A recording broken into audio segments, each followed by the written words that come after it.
What is really interesting about this is how caring for another person can completely change the way we grow inside. Imagine a single dad who never planned on raising a child, yet finds himself learning about love and patience one diaper at a time. That's the kind of heartfelt journey we see in Bunny Drop, where Daikichi steps up to take care of Ren, and in doing so, discovers new depths of emotional maturity. It reminds me of the time I stayed up late writing a draft after draft for this exact episode, because I wanted to bring you something genuine and meaningful. By watching today, you'll learn how simple acts of responsibility can open up new ways for thinking and feeling about your own life. If you ever wonder how one small decision can lead to a huge shift in who you are, it's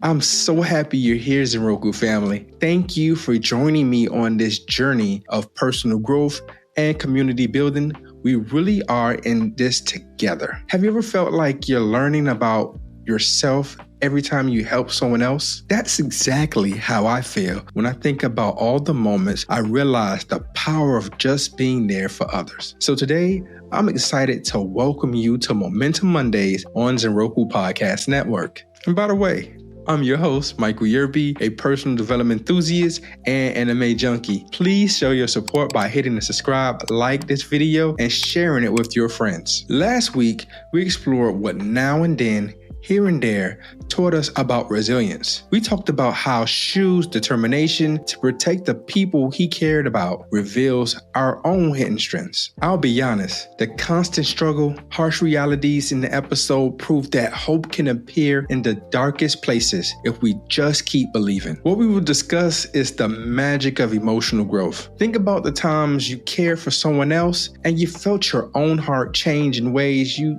didn't expect. Then we'll explore how responsibility can create deeper self-awareness. It's that moment when you realize you're more capable than you ever imagined. Lastly, we're diving into how kindness towards others can unlock new emotional breakthroughs, because sometimes the biggest lessons come from when we put someone else's needs first. Now let's step into the heart of Bunny Drop's story and learn how taking care of others can spark powerful emotional changes within ourselves. You won't believe this, but Daikichi first meets little Ren in the most unexpected way, at a funeral where no one else wants to care for her. The moment where he decides to bring her into his home is like stepping into an entirely new world filled with crayons, bedtime stories, and endless questions about life. At first, Daikichi is torn because he never raised a child before. He's worried about the cost, the time, and even if he's capable of being a good role model. Yet Ren, shy but strong in her own quiet way, becomes the spark that pushes him to grow. By opening his door to her, Daikichi also opened his heart to new levels of patience and empathy. I remember how back in Miami, I once felt unsure about taking an extra responsibility in my own home because I didn't know how I could handle it. But just like Daikichi, I found out that embracing responsibility can lead to growth you never imagined. Here's something that blew my mind. The moment that Daikichi tries to balance his job and Ren's school schedule, everything feels upside down. He's used to living by his own rules, crashing on the couch after work and focusing on himself. But now, if Ren misses breakfast or gets sick, it's on him. That's a huge conflict because Daikichi has to switch from me first mindset to her first mindset. Meanwhile, Ren, who's still adjusting to the new home, needs comfort and security she never fully had before. The conclusion is that Daikichi learns how to be present for someone else, waking up earlier, cooking healthier meals, and even giving up some of his personal time. It reminds me when the first time I joined the military and I struggled with morning routines. I thought waking up way before dawn would break me. But like Daikichi, I realized caring for something greater than yourself can actually make you stronger. What's fascinating about this is how Daikichi has to stand up to family members and even coworkers who question his decision to take in Rin. The world around him doubts if this is the right move, and some people think he's gonna fail. But Daikichi, the man who once unsure, becomes the character who fights for Ren's rights to have a stable home. Through all the late nights, teary eyes, and small moments of joy, he concludes that love is worth any risk. When I think back to my own life, there were times I had to defend my choices, especially as a shy teenager in Miami, trying not to get caught up in the wrong crowd. Standing up for what you believe in, even when no one else gets it, can be the bravest thing you can do. All these moments, choosing to care for Rin, juggling new routines, and standing firm for her, set the stage for how responsibility sparks emotional growth. So let's look closer at how Daiichi's choices lead to deeper self-awareness in our next main content section. This might change how you think about the power of caring for someone else. First, we saw how one bold decision can completely shift your world and teach you patience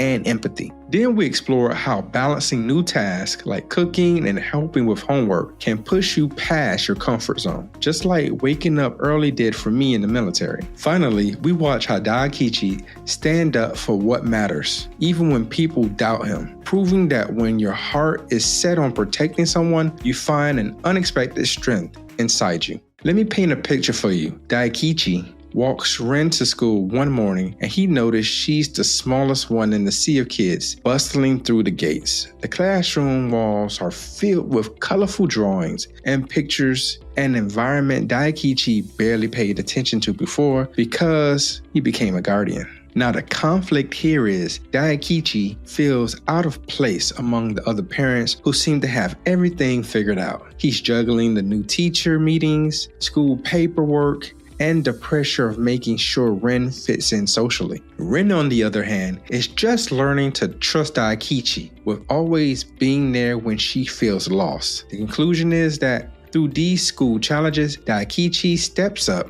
and gains a new level of self-awareness about what it means to be dependable. I'm reminded of when I first arrived at Minot Air Force Base, feeling completely out of my element in a world I didn't recognize, because it was cold as hell, only to recognize that being present and committed can guide you through any unfamiliar territory, but it was still cold as hell. Here's a twist for you that you didn't see coming. Daikichi's company decided to restructure, leaving him either keeping his higher paying position with longer hours or transfer to a role offering more flexibility but less pay. This hits him hard because he already struggles to balance work and childcare. Meanwhile, Rin, who had grown more comfortable in her new life, starts to worry that Daikichi might not have enough time for her. The conflict here is money versus meaningful moments. Can Daiichi afford to lose the salary boost he worked so hard for? Who knows? The character we're rooting for is Daikichi, who despite his worries, ultimately chooses to shift his career goals and path for the sake of being present in Ren's life. The conclusion is that the real payoff isn't monetary, it's the stronger bond that he forms through sharing laughter, midnight stories, and after dinner chats. Reflecting on my own experience, I remember when I was stationed in an unfamiliar place and had to choose between a demanding shift that gave me more knowledge and understanding or a flexible shift that allowed me to support my community events that I was doing. Like Daikichi, I learned that some gains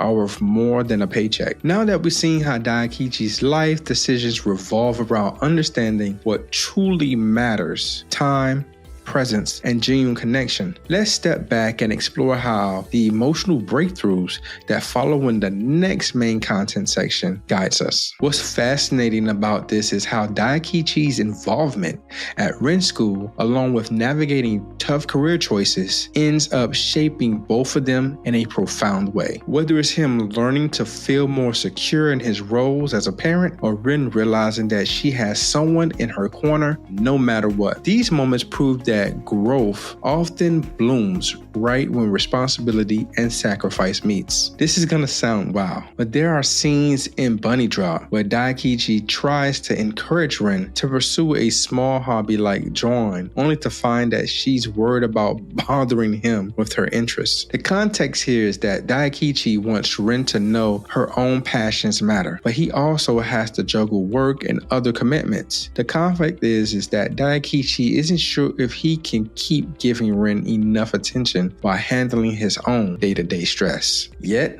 Rin senses his hesitancy holds back from fully exploring what she loves. The character at the center here is Daikichi, realizing that you can't just say follow your dreams without actually making the space for them to do so. In the conclusion, he reorganized his schedule, carves out time to be present, and proves to Rin that her creativity is welcome. It reminds me of when I was nearly robbed in middle school. Sounds unrelatable, but that moment taught me that staying calm and acting with intention under sudden pressure is key. Just like Daikichi, I learned that showing consistent care, even when life is intense, can make all the difference in building trust. Let me share something unexpected. As Rin grew more confident, she starts to show a quite independence. She fixed her own snacks, studied without being told, and even started caring for small chores. The context is that Rin's newfound self-reliance actually creates a different challenge for Daikichi. He's proud of her, but he also feels a little bit left out, wondering if Rin still needs him as much. And as a parent myself, I can truly understand the way he talks about this and in the episode and how he feels and goes through these dilemmas, right? It is crazy to be like, man, you want your child to be independent. And then once they start being independent, you feel left out, that you're not a part of their lives anymore. It's crazy how that happens. But it's a good thing that parents have to go through. And it teaches the children that they're not the only ones growing. The character we're closely watching is Daikichi, who realizes emotional growth means learning to step back sometimes so others can stand on their own. In conclusion, Daikichi embraces a new role where he's here to guide rather than control. This reminded me of the first time I saw my niece and nephews in Miami achieve a big milestone without my help. I had to accept that part of caring for others is letting them soar on their own. Basically, that baby bird need to fly. Now that we explore how Daikichi and Rin navigate creativity, independence, and the feelings that come with letting go, let's tie these lessons together in one final overview. This is where it gets really good and emotional. So try not to cry, guys. Because you watch Daikichi encourage Rin's hobbies, you see how small moments can spark huge emotional shifts. It's like discovering new strengths you never knew you had. As Rin becomes more self-reliant, it highlights the delicate balance between guiding someone and giving them freedom to grow. Together, these points show how stepping forward at the right times and stepping back at others can turn day-to-day responsibilities into life-changing lessons. Let me share something unexpected. Taking responsibility for someone else can unlock your own emotional depth in ways you never imagined. Remember how Daiki opened his heart to Rin by simply deciding to take her home, and that's the decision forced him to grow past his comfort zones and question what matters most. Then his career and school struggles shows us how sacrificing time and finances can lead to deeper self-awareness, knowing you can't put a price on genuine connection. Finally, Daikichi's gentle support of Rin's hobbies, coupled with the bittersweet realization that she could be more independent, demonstrates how true emotional growth also means learning to step back and let others shine. Can you do that? I know it can be hard. So with all the lessons in mind, from understanding how caring for someone else can reshape your life to balancing personal goals with genuine empathy, let's wrap it up with some final thoughts on how you can apply these insights right where you are today. Have you ever felt a rush of joy just from watching someone blossom because of your support? Because that's exactly what we explored throughout in today's episode. It's kind of like reading a heartfelt letter filled with memories and life lessons, one that lifts your spirit and reminds you how small acts of kindness can create big waves in your own life. To bring this episode to you, I spent countless late night hours rewatching key bunny drop scenes and digging deep into my own personal experiences so the message would resonate powerfully. By staying tuned, you gain insights on how responsibility can fuel your own emotional journey. And if you want more content like this, support our channel by clicking on the links in the description below. Click on the links, man. Thank you for being part of our story. Remember to subscribe, like, and share for more uplifting content on the Zenroku Podcast Network. Thanks for tuning in, Zenroku family. Until next time, keep caring for others, embracing new challenges, and let your heart guide the way. Peace.